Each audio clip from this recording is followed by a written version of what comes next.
Hey everybody, Matt from 90th percentile.ca here. For access to more study notes, practice questions, mock exams, and end of chapter question videos, visit 90th percentile.ca and sign up for your free trial today. Link below in the description. Hey, how's it going everybody? Welcome to the first learning module, which is the time value of money. For a quick overview on this module, it is really quant heavy and numbers focused. It does get pretty detailed, so we're going to really spend our time and make sure we hammer down all the end of chapter questions. We're going to go through every single one by one to really nail this point. The time value of money is a very important topic and is the foundation of finance and the CFA curriculum in general. So we're going to spend our time on it, really flush it out, and make sure we're all comfortable with this going forward. So there's two main topics we want to talk about in the time value of money. One is present and future value. And then another thing I'm going to address later on throughout the questions is a bunch of calculator tips because I feel that a lot of a lot of people on the CFA exam don't take full advantage of the functionality that you have on your calculator. So we're going to go over some tips and some functionalities that will help save you time and ensure you get the right answer every time. So really quickly, present and future value, quick overview. The whole idea is that a dollar or $100 received today is worth more than $100 received a year from now because you could take this $100, invest it at a certain rate, let's call it 8%, such that a year from now the money is going to be worth more than the $100. So in this case, it would be 108. Quick subset of that is that we have to really make sure we're paying close attention to the frequency of the compounding or when the cash interest is actually paid out. So in a lot of these questions, you're going to have a stated annual interest rate. So let's just use 8% again. And this could be compounded annually, semi-annually, quarterly, monthly, whatever. But the whole idea is that given the annual rate, cash interest could be paid out a bunch of different times. So we could say quarterly, where you would have 4 payments, or monthly, where you would have a bunch. So you'd have 12 in the year. The values you're going to end up with for present and future value are close, but depending on when this cash interest is paid out, you're going to end up with slightly different values. And the questions try to trick you a bunch. So we just got to make sure we're paying attention to the frequency of the compounding. And there's also the idea of multiple cash flows. So in this example, this is an example of a single cash flow, whereas an annuity is a series of fixed payments for a finite period of time. So you could get $100 every year for 20 years. A perpetuity is indefinite, so $100 every year forever. And you can also be dealing with unequal cash flows where you could be getting, $100 and then 50 in 2 years, 75, et cetera, et cetera. So the whole concept is the same. You just got to make sure that we're paying attention to the timeline of the cash flows, the frequency of the compounding, and from there, we should be all good. So combining this with the calculator tips, like I said, a lot of people don't take full advantage of their calculator. We're going to go over two really important things. So one is the present and future value inputs on your calculator, where you can simply enter in inputs for present value, N, which is periods, I/Y, which is interest rate, payments, which are recurring payments, and future value. And your calculator can do all the work for you and solve for one of these inputs. And this is opposed to using like the traditional present value formula, which would require you going in the case of multiple cash flows one by one and doing this formula a bunch of times to figure out what you're trying to figure out. So you can save a lot of time with this. And in addition to that, we also have a cash flow and NPV functions, which is really useful for dealing with unequal cash flows. So you're actually able to go into your calculator and enter in cash flows at different times. So like CF0 is a notation on the calculator for cash flow now or time 0. Whereas you can have CF1, which is a cash flow like the first cash flow, and in this case it would be in period 1, but you can also add in frequency. The notation on the calculator is F01. You can add in frequency such that, if I had CF1 is 100 and frequency is 2, it would actually be $100 for 2 years. And you can continue this all the way down, and it's really useful for dealing with unequal cash flows in order to calculate the NPV or present value really quickly. So with that, let's get into the questions. So for question 1, It's a little bit different in that we're asked to get some written responses. Of course, this isn't something that you would see on the exam, but regardless, it's it's an all right question to really nail down some topics in terms of what drive interest rates. So just reading the question, the table below gives current information on the interest rates for two 2-year and two 8-year maturity investments. So we have two 8 years here and then two 2 years right here. Table also gives the maturity, liquidity, and default risk characteristics of a new investment possibility, which is investment 3 right in the middle. All investments promise only a single payment, a payment at maturity. Assume that premiums related to inflation, liquidity, and default risk are constant across all time horizons. Based on the information above in the table, address the following. So for A, explain the difference between the interest rates on investment 1 and investment 2. So we're looking at these two right here. Going from column to column, we can see that they both mature in 2 years. Liquidity of investment 1 is high and liquidity of investment 2 is low. So this is a difference that we're probably going to have to note. Default risk is the same, so it's low across both. Then the interest rates are different. So investment 2 is giving you 2.5%, investment 1 is giving you 2%. So the difference between these interest rates, of course, is going to be the only thing that is different across the two of them. In investment number 1, liquidity is high, and for 2, liquidity is low. And all that means is in investment 1, it has high liquidity, so it can be quickly converted to cash. So it might be like a very popular traded bond. It might be a bond of Apple a couple of years ago when it was actually um, maybe not even Apple. It was probably government debt a couple of years ago when it was yielding 2%. Whereas investment number 2 has low liquidity, so the investor might have some trouble finding someone to buy this investment if they were the one who owned it. And for investor number 2, the compensation that they get for dealing with that low liquidity or the trouble of having to find a buyer is the difference in the interest rates right here. So the 0.5% difference is due to the liquidity premium that investment number 2 is demanding versus investment number 1. For part B, we're asked to estimate the default risk premium. So if we look at this column here, which is default risk, we can notice that every investment other than investment number 5 has low default risk. So if we're going to come up with an estimation of the percentage default risk premium that investors are demanding, we're going to have to compare one that has a high default risk to a low default risk. So if we're comparing investment number 5, it makes the most sense to compare it to investment number 4 because they both have the same maturity. If we were comparing investment 5 to investment 3 or 2 or 1, there's just some additional work that needs to be done because in addition to calculating the default risk, we would also have to estimate the maturity premium that investors are demanding for holding the investment for a longer period of time. But going along with investment 4 and number 5, we can see just going across the columns, they both mature in 8 years. The liquidity is different across both. So liquidity for investment 4 is high, and then for investment 5 it's low. So it's going to be kind of the same concept that we just talked about in part A. And then, for investment 4, we have default risk low, which we already said, and then investment 5, it's high. So if you look at the interest rates here, we have a 4% interest rate on investment number 4 and 6.5% for investment 5. So this difference, 6.5 minus the 4, is 2.5.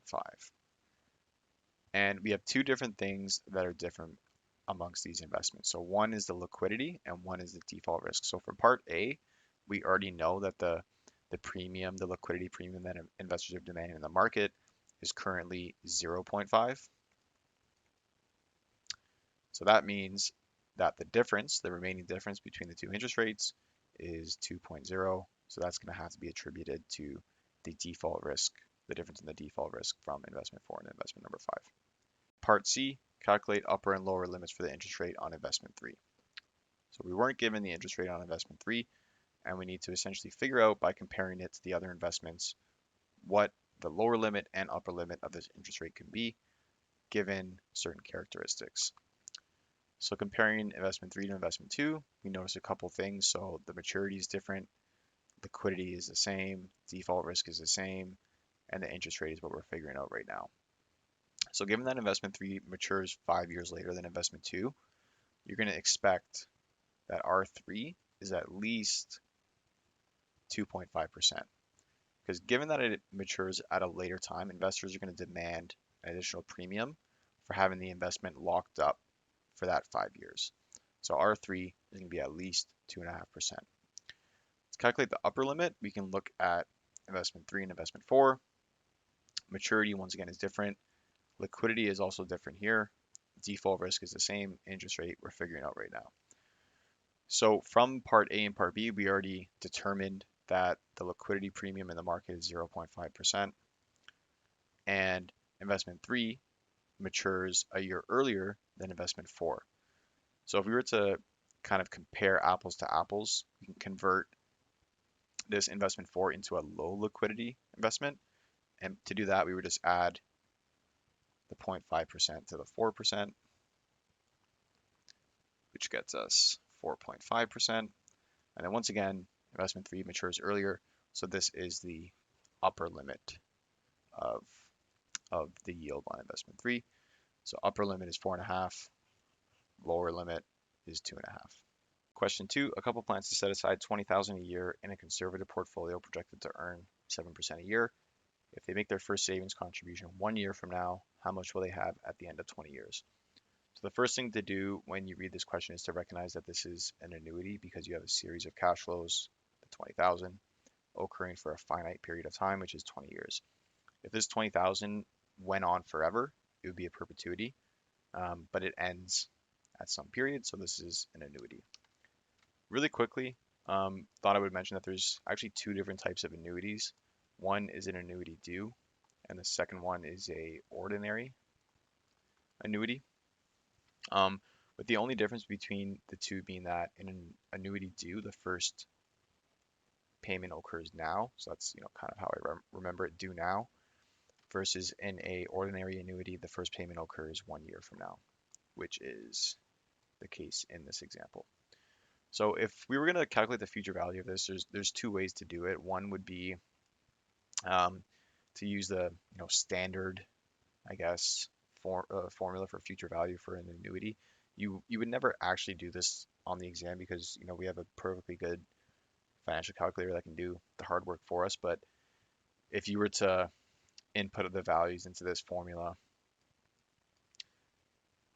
you would get the correct value. And this formula is future value is equal to A, which is the recurring payment of the 20,000. And then up here you have 1 plus R, which is the interest rate to the power of n, 20 years, minus 1 over R, which is the interest rate. Once again, you could do it if you wanted to. In practice, you would never really do this on the exam. You would just input them into the calculator, but I thought I would mention this formula just so you can see it conceptually how the future value of an annuity is calculated. But if we're going into the calculator, we would list out all of our inputs. So the first one is future value, which we don't know, we're going to calculate. Present value is 0 because the first cash outflow occurs 1 year from now. We don't have anything right now. So I'll just go into my calculator, press 0 and then PV. And then moving on, we have I/Y, which is really R, it's the interest rate, just the notation on the calculator is I/Y. So I would type in 7 and then hit I/Y. Payment is negative 20,000 because it's a cash outflow. We're contributing the 20,000 every year. So I'll type in negative 20,000, hit payment, and then finally N is 20, so put 20N, and then hit compute future value, and you get 819,909.85, which is the future value of all of these cash flows 20 years from now. Question 3, 2 years from now, a client will receive the first of 3 annual payments of 20,000 from the small business project. If she can earn 9% annually on her investments and plans to retire in 6 years, how much will the 3 business project payments be worth at the time of her retirement? So there's a bunch going on in this question. To organize it a little bit, let's go ahead and draw a timeline. So we can do t equals 0 is right now. T equals 6 is her retirement. And we'll have 1, 2, 3, 4, 5 years in between. So let's kind of dissect this. So 2 years from now, so we have nothing in year 1. A client will receive the first of 3 annual payments of 20K. So 20K, 20K, 20K. And then the payments stop. She can earn 9% annually on her investments and plans to retire in 6 years. How much will the 3 business project payments be worth? So there's really 2 steps to this project, or to this question. So one, calculate the value of these payments at the end of their time horizon, so at year 4. And then from there, the second step would be to take that value, that future value, and compound it forward to t equals 6. So we can, like this is basically just an annuity. It is an annuity, it's just a delayed annuity. So what we're going to do is just ignore these 2 time periods, so the t equals 0 and t equals 1, just completely ignore them and just treat this as a 3-year annuity starting in year 2. So if you want to calculate the future value at year 4, once again, come into our financial calculator, we're going to calculate future value. Present value is 0. N is 3, because we have 3 years, 2, 3, 4. R is 9%, and the payment is negative 20,000. Put this all in our calculator, hit compute future value, and we get 65,562. So that's just the first step. So that this 65,000 is the value as of the end of year 4, but there's still 2 more years until her retirement. So this 65,000 is going to compound for 2 years at 9%. So we could either do 2 formulas. So one would be 65,562 times 1 plus R, which is 9% to the power of 2. Or we could kind of, do the same method that we did here, but in this case, I'll just show you that there's, 2 different ways to do this. So if we run this through the calculator, we get a future value of 77,894.21, which is the answer, and this is the future value of these 3 cash flows in year 6. Question 4, to cover the first year's total college tuition payments for his 2 children, a father must make a $75,000 payment 5 years from now. So this is the future value. How much will he need to invest today? So we're worried about the present value to meet his first tuition goal if the investment earns 6% annually. And as we go through these questions, you got to make sure that we're paying attention to the frequency of the compounding. I haven't mentioned it yet because everything's been annual compounding, and it's the same in this. But as you'll see when we go through some questions in the future, we're going to deal with like quarterly compounding and stuff like that. But it's always something you got to make out for or keep note of, because if this was different, then the calculation would be different on the exam. They would for sure have, like if it was a question and it asked about quarterly compounding and there were 3 multiple choice questions, they would for sure have one of the answers be if you calculated it using annual compounding, for sure, for sure, for sure. So you got to make sure we're really paying attention to some of the keywords here.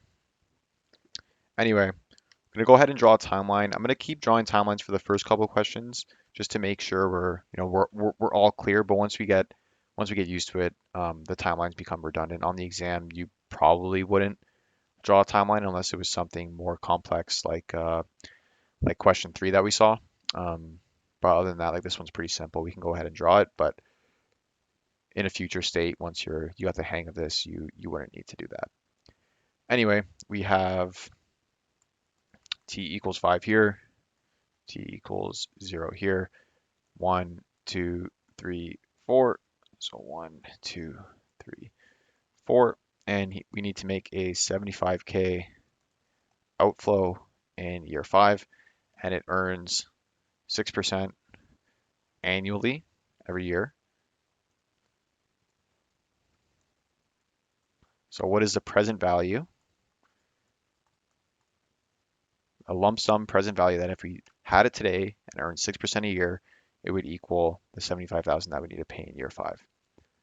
Once again, we can go through the inputs on our calculator. So we need future value, we need present value, we need N, we need payment, and we need R. If this starts to get redundant, it's a good thing. That means, we're we're getting the hang of things and we're not going to make any mistakes on the exam. It does get really redundant, but the more you do it, the less chance there is that you make a mistake on the exam. So going ahead here, future value is negative 75,000. Present value is what we're going to compute. N is 5. Payment is 0 because there's no interim payments during this period. R is 6%. So we can toss all that in on our calculator and press compute present value.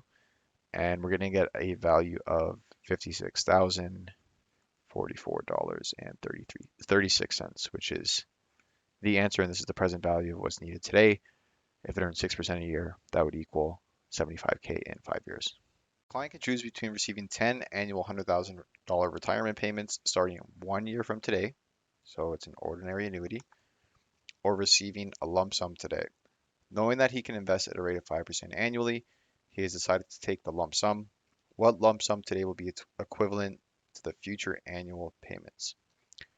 So this one's worded a little bit weird, but once you sift through it, you can realize that all we're trying to do is calculate the present value of an ordinary annuity. So same thing that we've been doing. We're going to list out all of our inputs. We're going to calculate the present value, so we'll leave that to last. We have N is 10, R is 5, payment and future value we're going to discuss right now.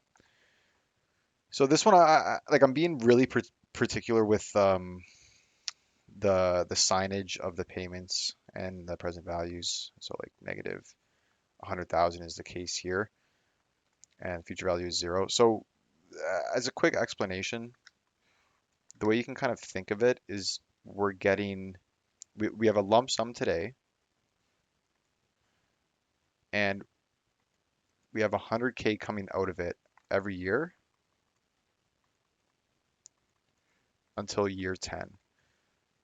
So we have a lump sum, which is the present value we're going to calculate, and 100,000 is coming out, so it's a cash outflow. So which is why we have negative in front of the payment sign here.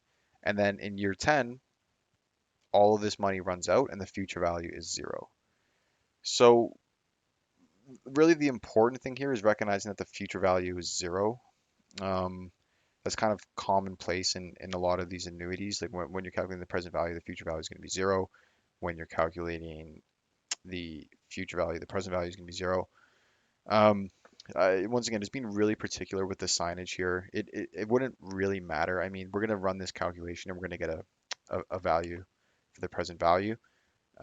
If we forgot this negative sign here, the present value would be the exact same number. It would just have the sign flipped. But on the exam, you're going to have 3 multiple choice questions.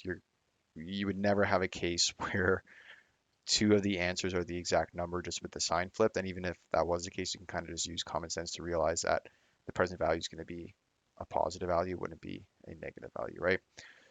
So anyway, we're going to go ahead and put all this in the calculator. N is 10, R is 5, payments negative 100K, future value 0, present value is 772,173. So this is the present value of all of these payments at 5%. You are considering investing in 2 different instruments. The first instrument will pay nothing for 3 years, but then it will pay 20,000 per year for 4 years. The second instrument will pay 20K for 3 years and then 30K in the 4th year. All payments are made at year end. This is important. If your required rate of return on these investments is 8%, what should you be willing to pay for the first instrument and the second instrument? So what is this asking? It's asking what would you be willing to pay for all of these different cash flows? And what you should be willing to pay is the present value. Because if you are willing to pay more, then someone will sell it to you right now and make a quick buck. So first one, we're gonna worry about the first instrument. Once again, the timeline's a bit messy, so we can just draw one really quick to clear up our thoughts. So what do we have? We have nothing for 3 years and then 20K for 4 years. So the total timeline is 7 years. We have t equals 0 here. 1, 2, 4, 5, 6.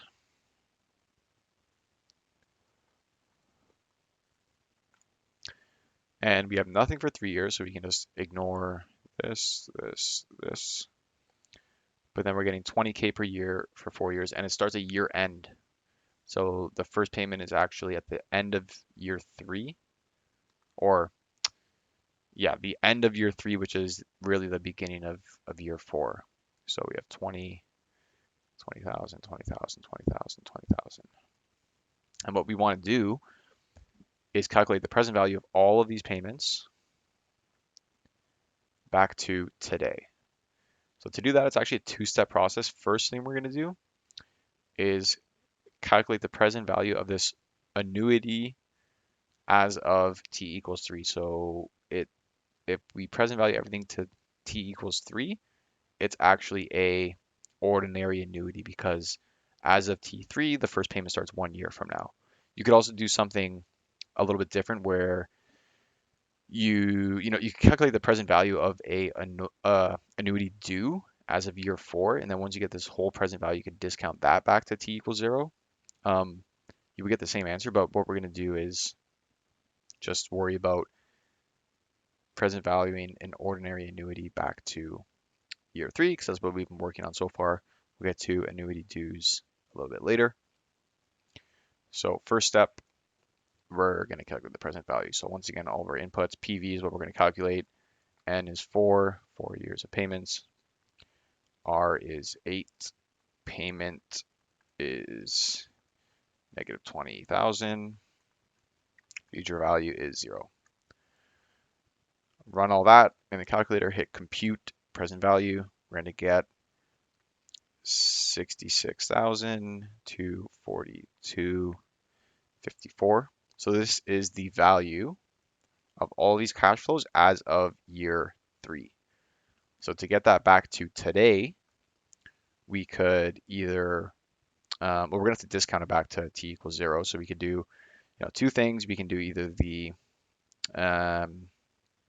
present value formula, which would be 66,242.54 divided by 1 plus 8% or 0.08 to the power of 3 because we got to discount it 1, 2, 3 times back to year times 0. We can run this formula on the calculator, or once again, the other way would be to do the same inputs that we've been doing here. I like to use a calculator, it's just a lot quicker on the exam. Once you get the hang of it and do this a bunch of times, you're not going to make any mistakes. So N is 3 here. Payment is 0 because we're not getting any cash flows here. We just have a lump sum future value. So the future value is the 66,242.54. It's actually negative because we want this present value to be positive. And then finally, R is what? 8%. So run all that through. Either way you do it, either this way or this way, you're going to get the same answer. And that is 52,585.46, which is the present value of all of these cash flows in year 0. For part B, when we're dealing with the second instrument, once again, we can draw a quick timeline just to understand what's going on. 20K for 3 years, 30K in the 4th year. Total timeline is 4 years. 1, 2, 3. And we're getting 20K for 3 years, 20, 20, 20, and then 30K in the 4th year. So we could do this in a similar way that we've been doing, where we take the present value of this ordinary annuity of these 3 cash flows back to here. And then what we would have to do is take the present value of this 30K and discount it back 4 years to today. And then you would take both those 2 values and sum it up, and you would get the present value or the correct answer. I want to show you something a little bit different because this is the first time that we're dealing with unequal cash flows. because we're getting 20, 20, 20, and then 30, right?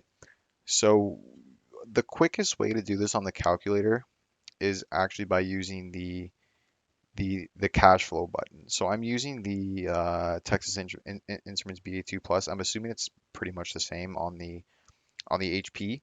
But I just want to show you the functionality that we can use to deal with this in the quickest way possible. If you're on a time crunch on the exam, and this is like the last question, you just got to get it done quick. This is how you would do it instead of spending a minute on it. So on the calculator, I'm just going to write down the steps here. So the first thing you would do is press the CF button, cash flow, and you'll notice right away that you get CF0 comes up. CF0 equals 0. In this case, we're not dealing with a cash flow in time 0, so we can just ignore this. And I'm going to press the down arrow key. It's at the top of the calculator. It's like near the top right. So I'm going to press down, and then I get to CO1, which is cash flow 1. And right now it's at 0, but I'm going to type in 20,000 and hit enter. So the enter on the top left. And then I'm going to hit down again. And now when I hit down, F01 pops up, which is the frequency of the first cash flow. So how many times is this cash flow occurring? So it's occurring 3 times for 3 years. So I'm going to hit 3 and then hit enter. So that's all good. We got the 20K for 3 years accounted for. Now we need to account for the 30K in the 4th year. So what I'm going to do once again, hit down on my calculator. CO2 comes up. I'm going to make that 30,000. Hit enter. And then I'm going to press down. And in this case, FO2. So the frequency of this cash flow is 1, which is actually what it is. So we don't need to change that. So we got everything accounted for. Now what you can do is fifth step is hit NPV, the NPV button. It's on the second most top row. So hit NPV. And then you'll notice that when this happens, I comes up, which is asking for the interest rate. And the interest rate is 8%. So we can hit 8 and then enter. And then we can press down again, because now we're like in an NPV menu. So you can press down and the NPV is going to pop up and you press compute. And then you get your answer of 73,592.84, which is the present value of the 20K for 3 years and the 30K in the 4th year at time 0 at 8% annually. So it's just wanted to show you this. Like not a lot of people take full advantage of their calculator on the exam.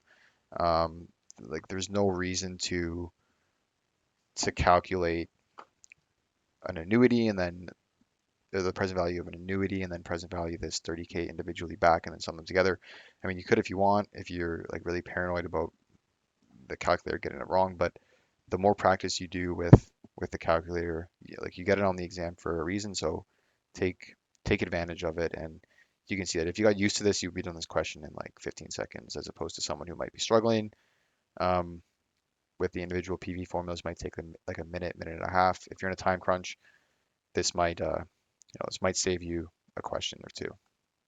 Suppose you plan to send your daughter to college in 3 years. You expect her to earn 2/3 of her tuition payment in scholarship money, so you estimate that your payments will be 10K a year for 4 years. So that's after the tuition, you're paying 10K. To estimate whether you have set aside enough money, you ignore possible inflation. So we're going to have equal cash flows every year. Assume that you can earn 8% annually on your investments. How much should you set aside now, aka what is the present value, to cover these payments? Once again, can draw out a timeline.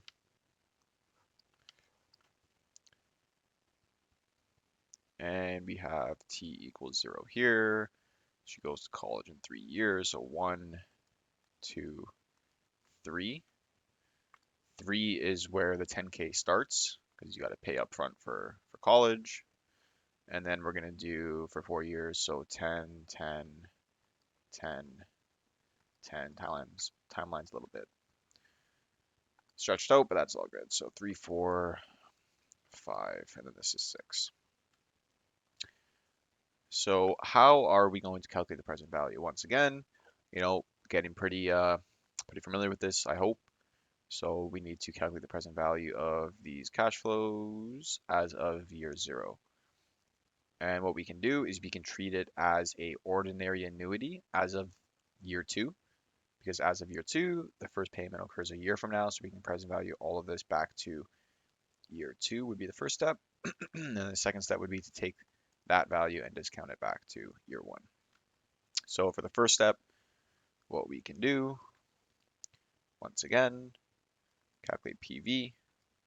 We have N is 4, R is 8, payment is negative 10,000, future value is 0. Run all that through the calculator, and you get a PV of 33,121.27. So this is the present value as of year 2, not year 3, year 2, because we're treating it as an ordinary annuity, which shifts it back to year 2. Then, second step, what we can do, once again, we got to calculate the present value. N is 2, because we got to discount it 2 years, back to t equals 0. R is still 8. Payment is 0, because there's no cash flows in year 1, year 2. We're just taking that lump sum. And that lump sum is the future value, which is from right here. So we get 33,121.27. Once again, being really picky with the signs, this would actually be a cash outflow, so negative. Run all that through the calculator, and we get a present value of 28,396.15. So this is the present value that we need today in order to pay the 4 years of tuition payments at 10 grand a year. A client plans to send a child to college for 4 years starting 18 years from now. Having set aside money for tuition, she decides to plan for room and board also. She estimates these costs at $20K per year, payable at the beginning of each year by the time her child goes to college. So $20K per year is important. At the beginning of each year is also important. If she starts next year, so she starts at T equals 1 and makes 17 payments into a savings account, paying 5% annually, what annual payments must she make? So once again, timeline's all messy. Let's just draw one out quick to organize everything. So she goes to college 18 years from now. So at 18 times 18, we're going to have 4 payments. So we have negative 20, 20K, negative 20, negative 20, negative 20. So this would be 19, 20, 21. And what we want to do, if we start making annual payments as of T equals 1, and we do it every year, we need to figure out the payment amount that we need invested at 5% annually that is equal to the present value of these payments as of year 17. Because when we're taking the present value of the ordinary annuity, it's going to bring us back 1 more year. And we got to make payments for 17 years. So from 1 to 17 is when we're making the payments. So first step, calculate the present value of the annuity. PV, we're going to compute. Payment, negative 20K. Future value, 0, R, 5, N, 4. Run that through the calculator. And we get 70,919, which is the value that we need as of T equals 17. So now, this is the first step. Second step, we got to calculate the payment that we need that sets our annual payment at the end of 17 years is equal to this, which is the future value. So next, use the same inputs on the calculator. PV is 0 because we have no cash right now. Payment is what we're going to compute. Future value is 70,919. R is 5. N is 17. Run all that through and we get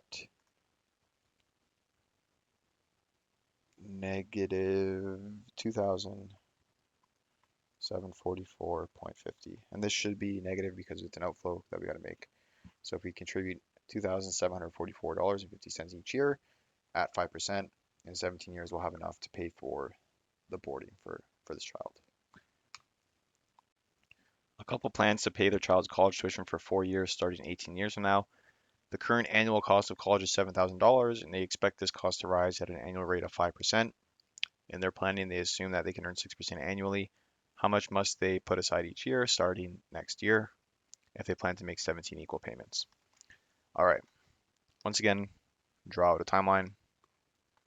This one is a little bit annoying because we have payments starting in year 18, but we don't know how much they cost. So they gave us the 7,000 and they just tell us that they increase every year at 5%. So we're gonna have 4 payments, 18, 19, 20, and 21. And how much do they cost? We don't know yet. So the way I would do this is I would toss in the 7,000 on my calculator and I will go 7,000 times 1.05% to the power of 18. And this would give me the value here. So 7,000 times 1.05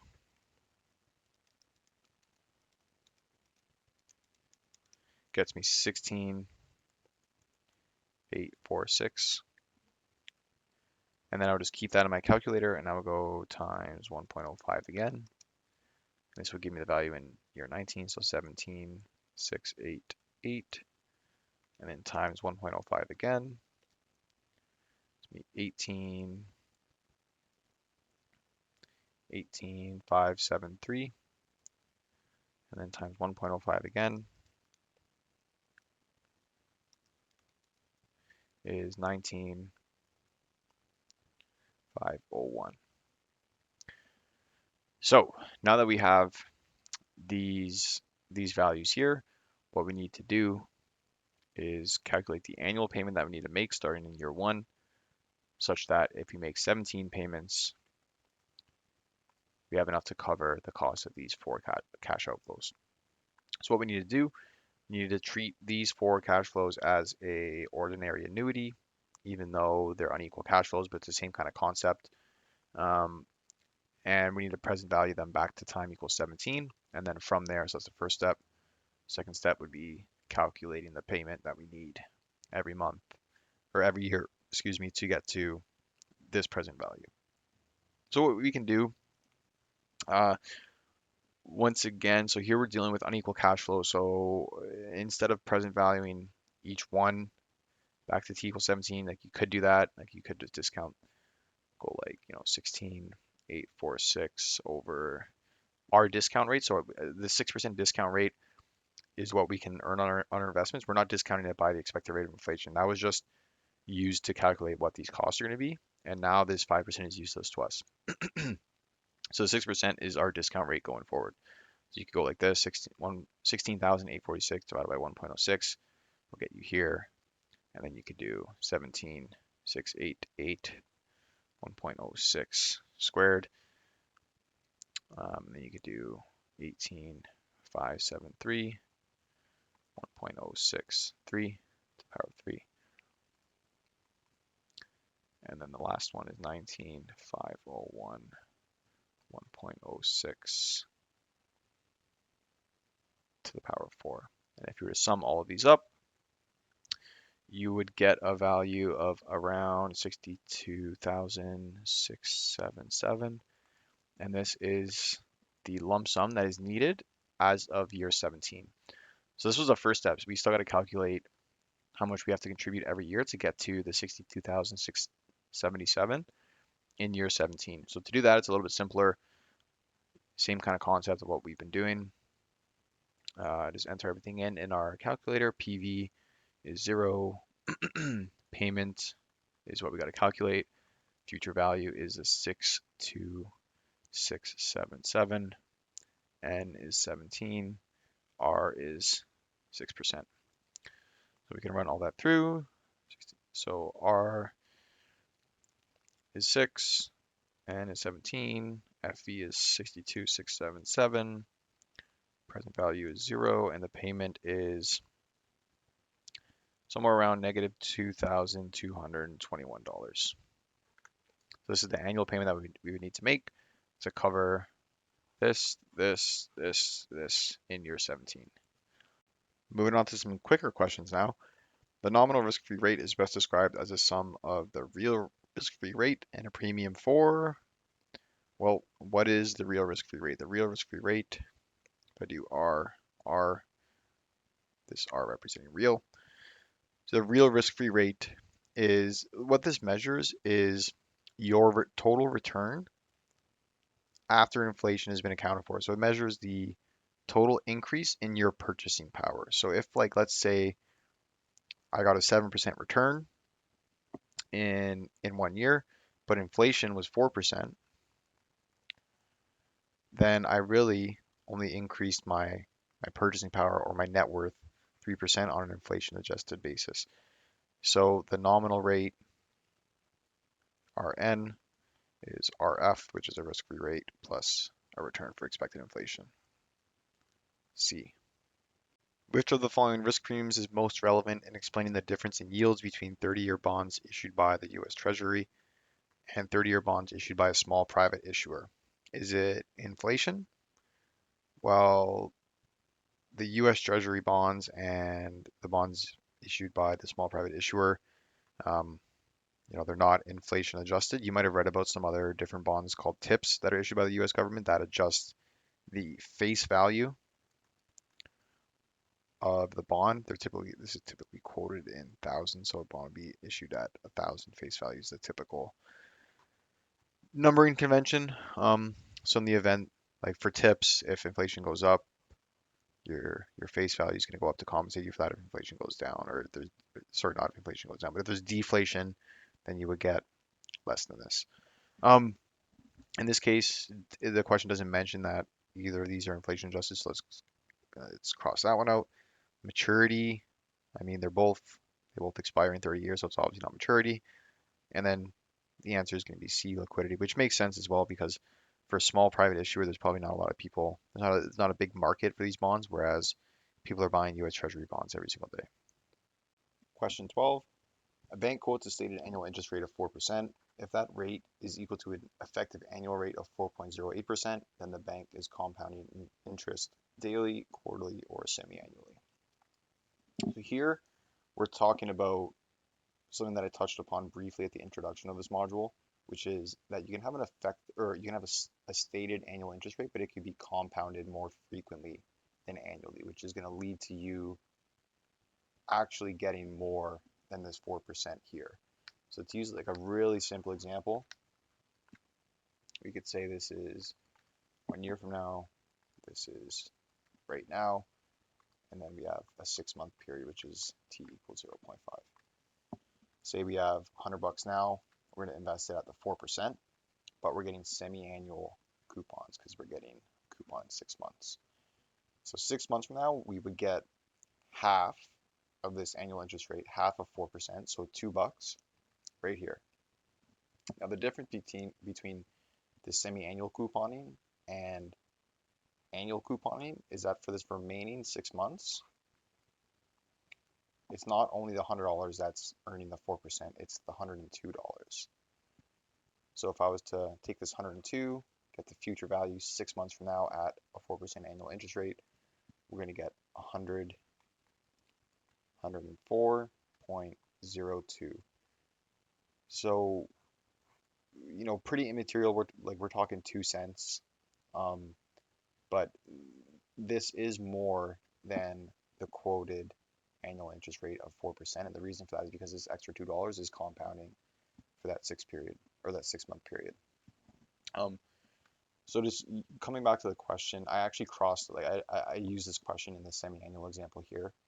Um, so you can see that we get 4.02, which is 4.02%, which is not equal to the 4.08. So we can actually cross off semi-annually. And now for daily and quarterly, our remaining two options, the way you would calculate it is the effective annual rate formula, which would be 1 plus the periodic rate to the power of m, which is the number of compounding periods in the year, minus 1. And this RP is actually, so the periodic rate is the stated rate of 4% divided by the number of compounding periods. So, like, I guess one way you could do it would be to substitute these values in. So you would get 1 plus 4% over m, which is what we're solving for, to the power of m minus 1. And you can do some algebra here to figure out m. If you set this EAR equal to 4.08, it's just too messy and it's going to take too much time. There's a lot of room for error here. So what I would do personally on the exam is I would take the values that we have and then just plug them in. So I would just go one by one, figure out if it's daily. So plug in the daily value, see if it equals to 4.08, plug in the quarterly values, see if it's equal to 4.08, and then, just circle the correct one. So what I would do is I would go 1 plus 4%, and I would do daily first. So the number of compounding periods would be 365, because they're doing it daily, to the power of 365, subtract 1. And if you were to run this out, you would actually get that the value is 4.08%, which is the value that we're looking for. So the answer is A. Just so happens that, we got lucky in the first possible answer here was the actual value. Once again, on the exam, I would just go one by one until you got the right one, because trying to solve this formula, you could do it if you want, all depends on preference. Me personally, I wouldn't do it, and I would just go one by one, and you'll get the answer soon enough, quicker than if you were to do it this way, in my opinion. The value in 6 years of 75 grand invested today at a stated annual interest rate of 7% compounded quarterly is closest to, and then we have a bunch of values. So here what we're trying to do is calculate the future value of this 75 grand compounded quarterly at a stated annual rate of 7%. So there's two ways we can do this. I'm going to show you one way here, which is going to be the kind of brute force with the formulas. And then 2 is going to be using the present value calcs on our formula. Both will give you the same answer. And after you see both, you can decide which one you want to use. But just thought I would show both. So future value is equal to the 75,000 times 1 plus the stated annual rate of 7%, but it's compounded quarterly. So we have to divide this by 4. And then we have 6 years, so to the power of 6, but we're doing it quarterly once again. So there's going to be 6 times 4 periods. So we have to multiply this by 4 as well. So you can run this out on the calculator, and you're going to get 113,733, which is C. So that's the correct answer. You could do this way. I'm going to show you another way too. Just some people might not know the second way. This way obviously is pretty common. You should definitely know how to do it this way, but there's another method to do it as well. So here you could do what we've been doing so far with the annuities, where we have all of our inputs. So we have a present value, interest rate, payment, future value, and N. So present value, pretty straightforward, is a 75,000. R is a bit different because we have 7% compounded quarterly. So R is actually 7 divided by 4, which is 1.75. Payment is 0. Future value is what we're going to compute. N is going to be 6 years, but it's quarterly. So 6 times 4 is 24. So if I was to input N24, payment 0, R 1.75, PV 75 grand, I would get the exact same answer, 113,733, which is C. So, you choose which way you want to do. If I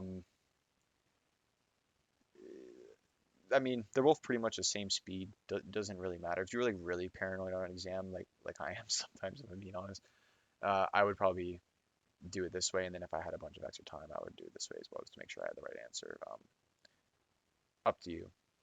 A client requires £100,000 1 year from now if the stated annual rate is 2.5% compounded weekly. The deposit needed today, so the present value is closest to which one of these?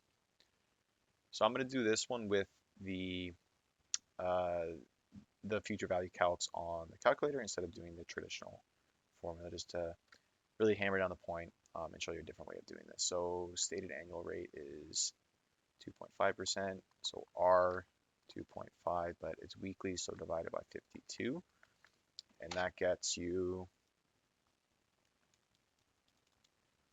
0.0481, which is your R. N is 52, it's weekly for 1 year. Future value is 100,000. I guess negative 100,000. Present value is what we're calculating. Payment is 0. So if you ran all these on your calculator, you get 97,531.57. So you round that up and you get the answer as B right here. 15, for a lump sum investment of 250,000 invested at a stated annual rate of 3% compounded daily. The number of months needed to grow the sum to $1 million is closest to these values. We're looking for the number of months. This question is really not a fan of it. Honestly, I really don't see something like this being on the exam, if I'm being honest, and I'll show you why in a second. There's two different ways to do this, so we'll do one here and one here. This first one is the one that's actually in the answers in the textbook, so you can just follow that. It's first thing it does is it takes this 3% compounded daily and finds the effective annual rate. So it's 1 plus 3% over 365 to the power of 365, subtract 1, and that gets you an annual rate, effective annual rate of around 3.0453%. So from here, what we could do is run the present value calcs on our calculator. So we would have R equal to this value right here, so 3.0453, and this is an annual rate. So we got to make sure that when we're solving this, you got to realize that when we solve for N, we're actually finding years while the question is looking for months. So we're solving for years. Present value is a negative 250,000. Future value is $1 million. So we can do this, compute for N, and we get 46.21 years, but we're looking for months. So if you multiply this by 12, you would get 554.5, which is close enough to A, so that's your answer.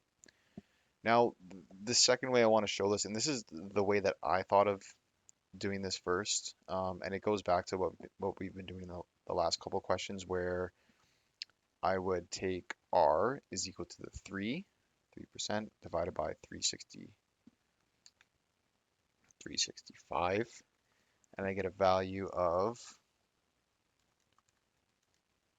0.0082, which I keep on my calculator and then press the interest rate just to set it, because there might be like a couple more decimals after this. You just make sure you hit it right away.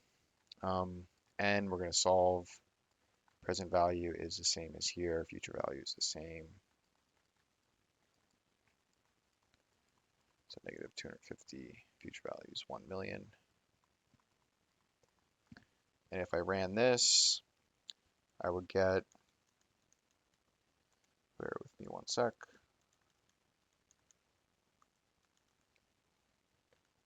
I would get 16,867. And this is now days, right? Because this rate that I'm using, I converted it into days.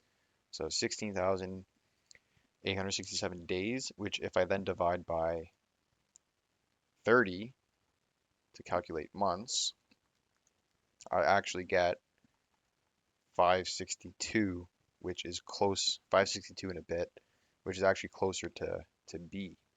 But then if I was to, maybe think a little bit and use the assumption that a month is 30 and a half days, I mean, it's just one of those things, right? But if I took the 16,867 divided by 30.5, then I actually got 553, which is closer to the answer. Just by, adding this 0.5 here, I either get answer A or answer B, which is why I don't really like this question. If you got this one wrong, I really wouldn't worry about it. It's kind of just one of those things that if this was, like, I highly doubt something this particular would be on the exam. Like if you do it one way or the other way, it's a different answer. And if it was, then all the grading is relative, right? Like at the end of the day, if this was on the exam, 50% of people are gonna get it right, 50% are gonna get it wrong, and grading's all relative, so it wouldn't really matter. I wouldn't worry about this one too much. Just thought I would show you how two different schools of thought can give you the right or the wrong answer here. Given €1 million investment for 4 years with a stated annual rate of 3% compounded continuously, the difference in its interest earnings compared to the same investment compounded daily is closest to what? Um, so this one's kind of interesting. We got to calculate the earnings. So like kind of the future value, not really. We're just worried about the actual earnings on it. Of this million euros, they're compounded continuously or compounded daily. So it's pretty interesting. So we got to calculate two things. We haven't done any calculations with continuous compounding yet, so I think it's good that we get to this. And the formula for calculating the future value of a continuously compounded number is taking the present value and multiplying it by Euler's number, which is like a mathematical constant. It's equal to 2.71 something something something something. It's not important to know where this, like, the math theory behind it or anything. We just got to know that we got to use this Euler's number when we're talking continuous compounding. So present value times Euler's number to the power of R, which is 3%, and is compounded for 4 years. So 3%, let's clean that up, 3% times 4. So what this would really look like is future value is $1 million times Euler's number, 3% times 4, and then we get 1,127,496.85. So the interest earnings on that is just you subtract the original investment, so the million.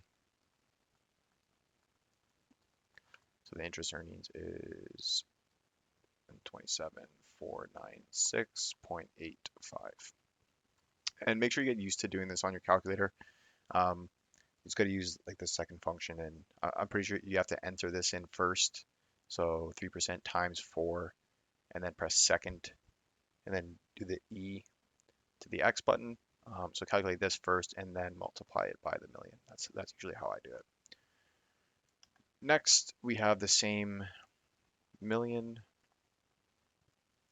but what are we doing? We're compounding it for 4 years at 3% annually, but compounded daily.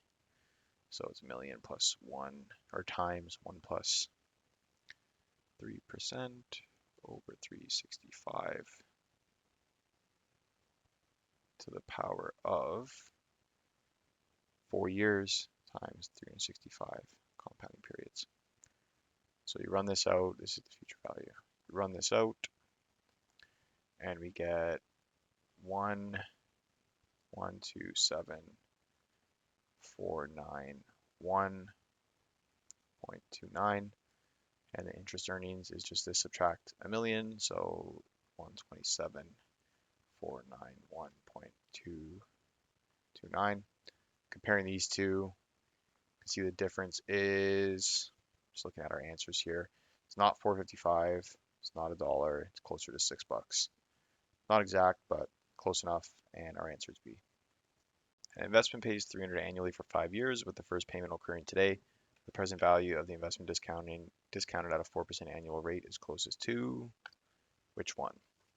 So here we're actually dealing with an annuity due. This is the first time we're dealing with an annuity due, because you can tell because the first payment is today as opposed to the other annuities that we've dealt with where the payment starts a year from now. So here, given that it's our first annuity due, I'll draw out a timeline, but going forward, we should understand it by now. So we have t equals 0, and here we're getting 300. So the present value of this 300 is 300 because we're getting it right now. So there's no time value associated with that. It's just $300. And then we have 300 annually for 5 years. So we're getting 4 more payments. 1, 2, 3, 4. T is 3, T is 2, T is 1. So we're getting 300, 300, 300, 300. So you can see from the annuity due, this whole timeline is shifted back a year. Normally when we're talking an annuity for 5 years, this T would be 5, but now it's an annuity due, so everything's shifted back 1 year. So the way to do this, what we could do, the way I would do it, is calculate the present value of these 4 cash flows as of time 0, and then add it to this 300. So basically what we're doing is we're calculating an ordinary annuity from these 4, present valuing that back to T is 0, and then adding the 300 in. So to do that, we're going to do our typical inputs. So N is 4, payments 300, future value is 0, R is 4%, and our present value, we got to compute it, run this, and we get 1,088.96, which if you add the 300 is 1,388.96, which is close enough to B, so that's our answer. A perpetual preferred stock makes its first quarterly dividend payment of $2.05. If the required annual rate of return is 6% compounded quarterly, the stock's present value is closest to what? So here, once again, we can draw a really quick timeline.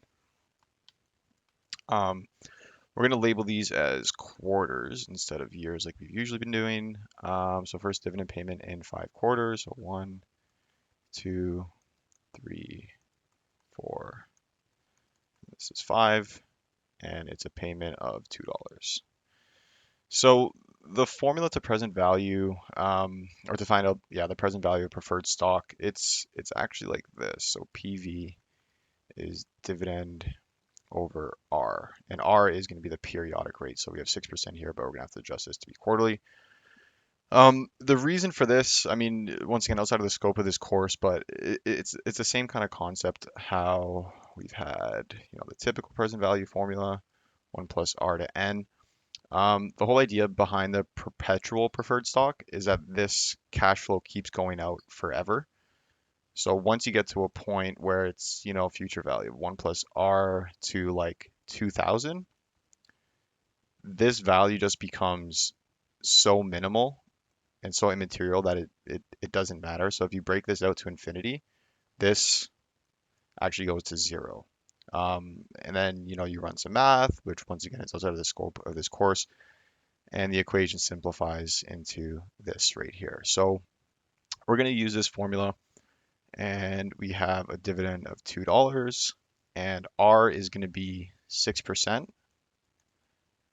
over 4 because it's compounded quarterly. And we run this and we get a value of 133. So this 133 is actually the present value as of time 4 because we're bringing this back one period.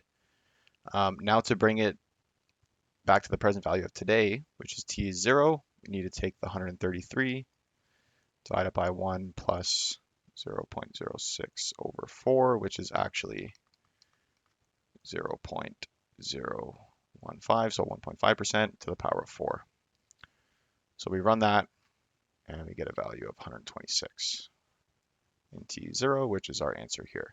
So you can see even they, like throughout the exam, there's going to be some questions like this where it's, I mean, you can almost look at this question and know that B is the right answer because just because you have to, it's a little trick to have to discount it back the 4 quarters, which a lot of people would forget. And of course, they're going to give the answer here if you didn't discount it back. So, you know, once again, just one of those little gamesmanship things that you can notice on the multiple choice questions on the exam. A saver deposits the following amounts in an account paying a stated annual rate of 4%, compounded semi-annually. At the end of year 4, the value of the account is closest to what? So at end of year 4, so we're dealing with future value here instead of present value. That other calculator trick I showed you with the unequal cash flows with the CF button on the calculator, you actually can't use it here because that's just for calculating present values. So here we're actually going to need to do it one by one. So we can just go cash flow by cash flow.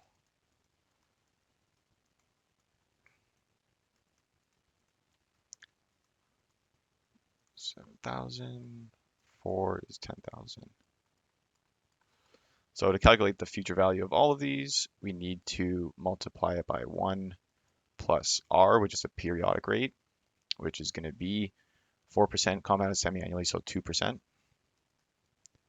And even though we're compounding for 3 years here, it's actually 6 periods because we adjusted this rate to be semi-annually, so it's 6 semi-annual periods.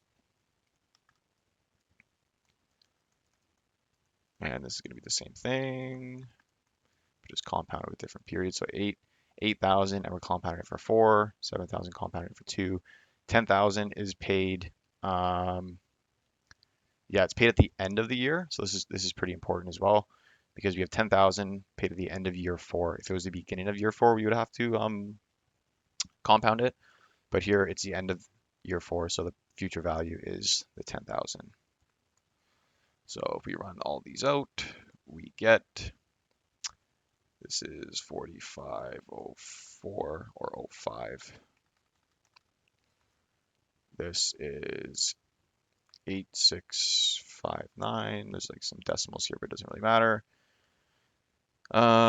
This is 7,283. So if you sum up this, and this, you get a total future value of 30,447, which is B. So here, an investment of 500,000 today that grows to 800,000 after 6 years has a stated annual interest rate closest to which one of these? So you can see by the answers here that we need to solve for 2 things. One is the interest rate and one is the frequency of the compounding. If they gave you the compounding method in the question and the answers here were just percentages like 8%, 9%, 10%, I would do it, or I would, solve this question using the inputs on the calculator and solve for R. In this case, since we're solving for 2 things, we're just going to do it brute force, and we're just going to calculate future value of 500,000 with these different interest rates. So for A, we got 500 and compounded continuously, so it's going to be E, Euler's number, to the power of 0.075 times 6. And this gets 784, 156. For B, same thing, but now it's compounded daily. So this is going to be 500, 1 plus R is 0.077 divided by 365 to the power of 365 times 6 compounded daily, so daily for 6 years. And this gets 793, 583. So our answer is going to be C, but we can show it anyway. So 500K again times 1 plus 0.08 over 2 semi-annually to the power of 2 times 6, and we get 800, 516, which is close enough, close enough um, to C. So that's our answer. A sweepstakes winner may select either a perpetuity of 2,000 a month beginning with the first payment in 1 month, or an immediate lump sum payment of 350,000. If the annual discount rate is 6% compounded monthly, the present value of the perpetuity is less than, equal to, or greater than the lump sum. So here we go again. We have a perpetuity, which is the same as the preferred shared question that we just went over. So we have to calculate the present value, 2,000 a month, starting at 1 month, and that's at 6% month compounded monthly, so over 0.06 over 12.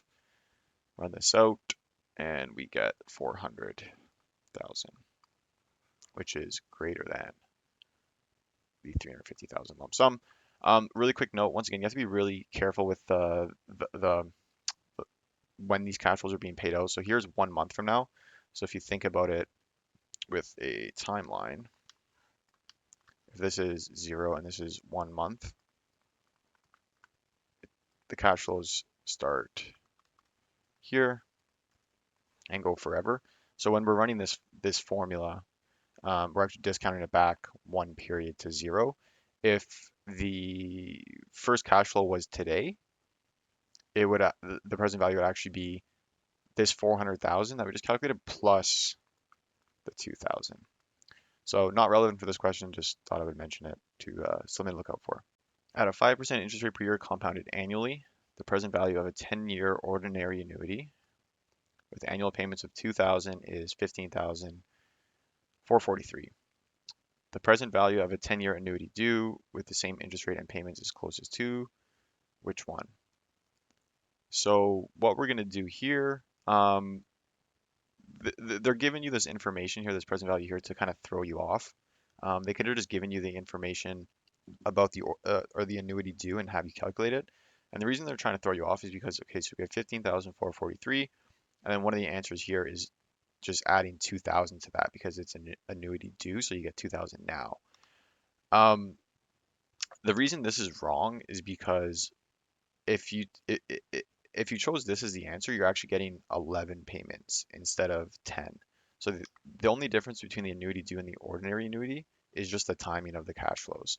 So we're not really like if you were to draw this out,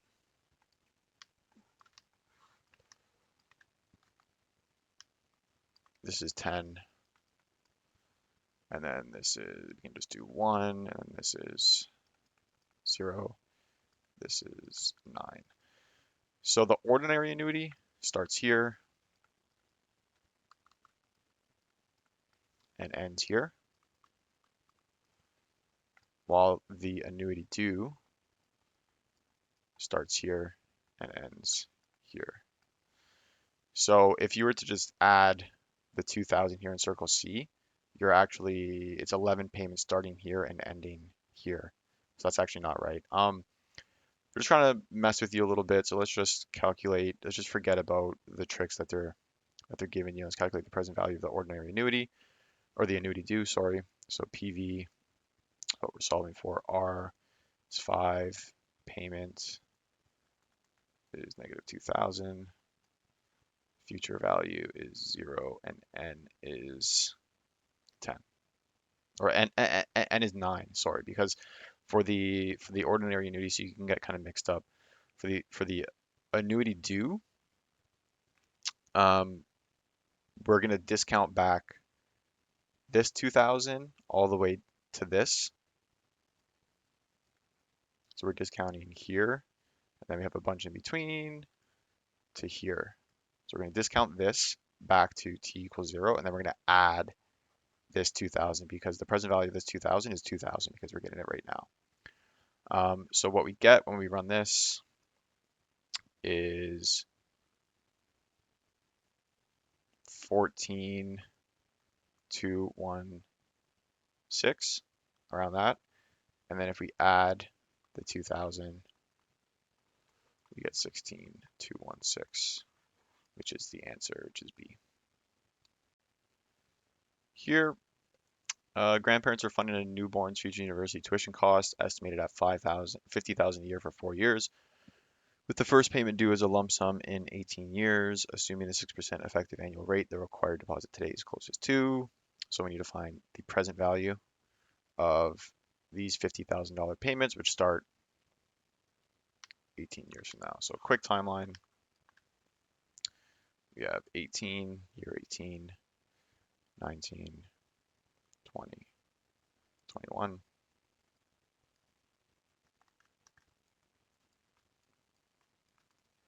And it's 50K each year. So we're going to discount, this is a ordinary annuity as of time 16, because when we discount this, it goes 1 year back. So we're going to do this in our calculator because it's quicker. PV is what we're solving for. Payment, negative 50,000. R is 6. Future value is 0. What are we missing? N is 4. Run this out on the calculator, compute present value. You get 173,255, which is the present value as of time 17. But we need to figure out what the present value of this is as of today. So to do that, can either do the handwritten formula. I'm just going to do it on the calculator because it's quicker. PV is what we're solving for. Payment is 0. R is 6. N is 17. Future value is what we just calculated. So the one, it's actually be a negative because it's an outflow, 173,255. So we run all that and we get a present value of 64,341, around that. There's some decimals, but it doesn't matter, which is B. The present value of an investment with the following year-end cash flows and a 12% required annual rate of return is closest to which one of these? Here you can, go one by one and just present value these based on the year. You just be careful that, year 1, year 2, year 5, and then sum all them up. We could do that. I just want to really hammer down the point of using the calculator with all the different functions that we have. So in the, we can do this with the cash flow function that I touched upon a couple times. It might not even be quicker than doing it one by one, but really just want to get you guys used to using it on the calculator. So what I'm going to do, I'm going to press CF on my calculator. CF0 is 0. CF1, we're going to press down on the calculator. CF1 is 100,000. Press enter. And the frequency, so if you press down again, you get F01 on the calculator. So frequency is 1 because we're just getting it one time. Then we're going to make our way to CF2. So press down, you get to CF2, you're going to press 150,000 and then enter. And once again, the frequency here is 1. So now there's a gap in these years, which is a bit weird, but we can still do it. So CF3 is actually going to be 0. So we have 2 years, so year 3 and year 4 that we're not getting anything. So CF3 is 0 and frequency 3 is 2. There's 2 years where we're not getting anything. And then CF4, even though it's in year 5, this is our fourth cash flow because we're just using the 0 as a plug for CF3. CF4 is negative 10 grand. And the frequency of cash flow 4 is 1. And then what do? You press NPV. So NPV, and then you get the interest rate come up. So I is 12, and then you hit up on the calculator again to get to the NPV, click compute, and we get 203,191, which is B. Sports car purchased for 200,000 is financed for 5 years at an annual rate of 6% compounded monthly, 5 years. The first payment is due in 1 month. The monthly payment is closest to which one of these? So once again, calculator, present value is the 200,000, not the future value. It's the present value. This is what the car is purchased for today. Payment is what we're solving for. Actually make this a negative 200,000 just to be proper. N is 5 years, but compounded monthly, so it's 5 times 12, 60. R is 6 over 12,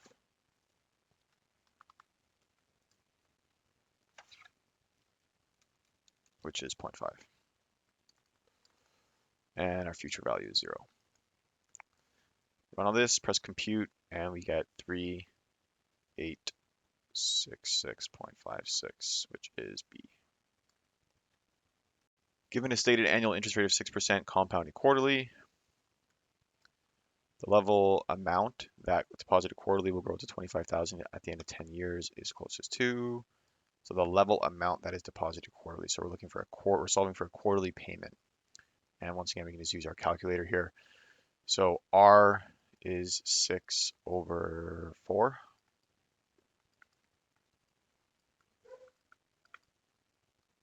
PV is 0 because we have nothing right now. Future value is 25 grand. N is 10 years but quarterly, so 10 times 4 is 40. And payment, press compute. We get 460.67, which is A. Given the following timeline and a discount rate of 4% a year compounded annually, the present value at the end of year 5 of the cash flow received at the end of year 20, so this 50 grand, is closest to what? Got to be pretty careful with this one because we're getting the present value at the end of year 5. So once again, they're just trying to throw you off. This stuff is completely irrelevant. It's just a 15-year discount. You already know that one of these answers is discounting this back to year 0. It's probably A just by looking at it. But we can just go ahead and calculate the present value of this, discounting it back 15 years. We'll use the formula this time instead of the calculator just to mix it up. So 50,000 over 1 plus 0.04 to the power of 15 because it's 15 years. And we get 27,763, which is B. Just be careful. Really make sure you're paying attention to the wording here because they're gonna try to throw you off on exam day as well. The client invests 20,000 in a 4-year certificate of deposit, so it's just like a deposit with the bank where you earn interest. That annually pays interest of 3.5%. The annual CD interest payments are automatically reinvested in a separate savings account at a stated annual rate of 2%, compounded monthly. At maturity, so we're looking for future value. The value of the combined asset is closest to what? There's 2 things going on here. So we have 20,000 that's earning 3.5% paid out annually at the end of the year. So we're getting $700 paid out at the end of year 1, end of year 2, end of year 3, end of year 4. So this one, we're actually going to do it with just brute force. So we have 700 times 4 earning 2%. And we're going to calculate the future value of that as of the end of year 4. The reason you can't do this with the calculator, with the present value formulas, is because, I mean, if we were to do this, so present value is 0. If we were trying to calculate the future value of these payments, which are an annuity, payment would be 700. R, this is where it's a bit weird. R and N, so R, you have 2%, but compounded monthly. So to get the exact value, it would technically be 2 over 12 for the interest rate. And N would be 4 years but monthly, so 4 years times 12, 60. Um, the problem with doing it like this is that if you're setting N to 60 on the calculator, it's going to assume that you're getting this $700 payment 60 times, but we're not. We're only getting it 4 times. Um, so, I mean, we could do something different where we just forgot about it being compounded monthly and just make this 2 and make this 4, and you would get an answer close enough. You probably still get the correct answer, but it would be a slightly different future value because we're not accounting it in this method. We're assuming it's compounded annually as opposed to monthly. So once again, you probably still get the right answer, but we're just going to scrap this for now. And what we're going to do is we're going to get 4 separate cash flows here: 700, 700, 700, 700. So this is your year 1, year 2, year 3, year 4.